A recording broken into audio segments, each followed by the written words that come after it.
Hi folks, Puffin here from the Pillar Revolution. I want to talk a little bit about the attacks in Syria and the attack on the Syrian hospital in particular, and why I suspect it's probably Netanyahu and Putin and Trump's fault. Um, I'm not saying it's impossible that it's an actual Syrian military group that killed all the people in the hospital. It is possible, and I think there were killing people in the community, and it's part of that.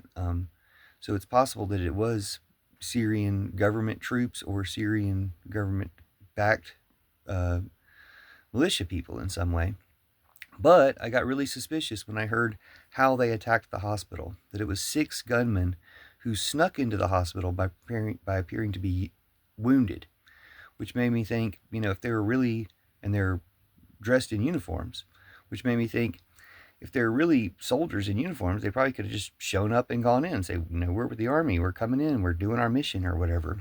And who would stop them anyway? But why do they have to trick their way in? And if they were tricking their way in by being wounded, maybe they were tricking the people by being dressed in Syrian military uniforms as well. Really made me think, who attacks hospitals? Well, the IDF, who has a lot of experience killing kids, who is so used to killing kids. They've just been killing kids for so long that they're very accustomed to it, very familiar with it. They just really love killing kids. The IDF. And it fits the pattern of, Putin's a Nazi, and Putin probably started the Azov battalion in Ukraine, who were Nazis, in order to say, look, those Nazis over there, we have to stop those Nazis. Trump and Putin do this kind of thing all the time because they're total Nazis. And Netanyahu's done pretty much the same thing. His 9/11 was orchestrating October 7th. I think I've been seeing it as being orchestrated since October 7th, but orchestrating October 7th, like in Andor, when they talk about a rebellion you can trust to do the wrong thing. Well, if you control them, then you can make sure they do the wrong thing. But of course, the time to defend itself for Israel was October 7th, not since then. And they did not defend themselves. They absolutely refused to defend themselves. So it was all part of Netanyahu's orchestration. And I would imagine Netanyahu has now orchestrated this attack on the Syrian people and the Syrian hospital in order to blame the Syrian government, in order to justify an invasion and takeover of land of half that country, or takeover of that country entirely.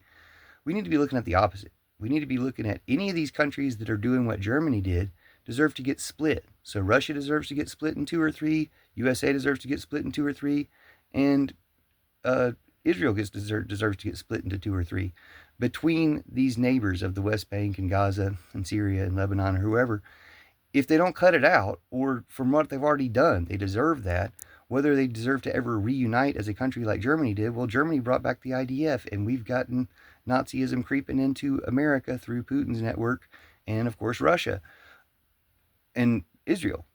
So we have to stamp this out, and stamp it out by changing the boundaries and borders and existence of countries if necessary, because some countries, USA included, proven they don't deserve to be a country anymore. They're going to act like this.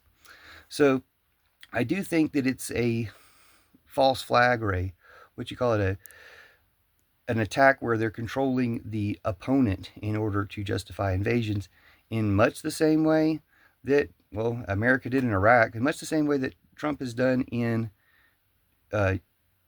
Ukraine. That Putin has done in Ukraine, and as Netanyahu's done for Israel this entire time, and is probably now doing in other countries. So hopefully they can investigate this enough to find out that it was IDF agents, and just fully turn everybody against this evil network of Putin and Trump and Netanyahu and their 9/11s and genocides until we stop them.